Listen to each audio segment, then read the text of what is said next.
Fans అంట. అదేదో కొత్తగా వింటున్నా ఈ మధ్య, పాస్టర్లకి ఫ్యాన్స్ అంట. పాస్టర్లకి ఏంటి ఫ్యాన్స్ నాకు అర్థం కావట్లే.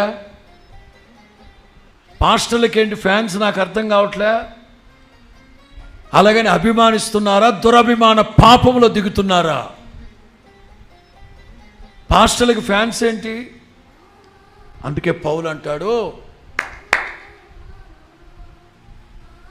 నేను నాటాను, అపోల్లో నీళ్ళు పోయి, సమస్తమును వృద్ధి చేయువాడు. మీరు ఎవరి మీద మనసు ఉంచాలి? సమస్తమును వృద్ధి కలుగు చేయు దేవుని అందే కానీ అపోల్లో మీద కానీ నా మీద కానీ పెట్టద్దు.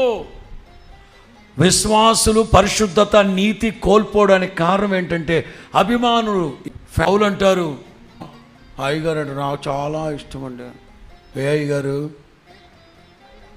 ఈ అయ్యగారు అంటే నాకు చాలా, పోతావు, మట్టి కొట్టుకొని పోతావు ఈ ఉద్యాలాగా. సేవకులు ఉంటారు, పోతారు. ఒక్కొక్కళ్ళకి దేవుడిచ్చిన ప్రత్యక్షత ఒక్కొక్క విధంగా ఉంటుంది. కానీ మీకంటూ ఒక ప్రత్యక్షత ఉండాలి. పరిశుద్ధతను గురించిన ఒక దర్శనం, నీతిగా బ్రతకాలని ఒక దర్శనం. వినండి.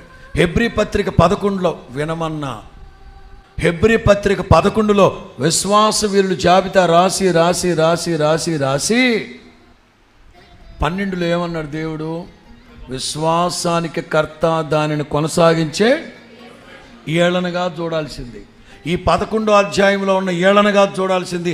వీళ్ళందరూ మనుష్యులే, ఏదో ఒక కోణంలో వీళ్ళు తప్పటడుగు వేశారు. యేసు క్రీస్తు ఒక్కడే పరిశుద్ధుడు. ప్రపంచంలో ఏ దేవుడు, ఏ దేవత చెప్పలేదు ఆ మాట.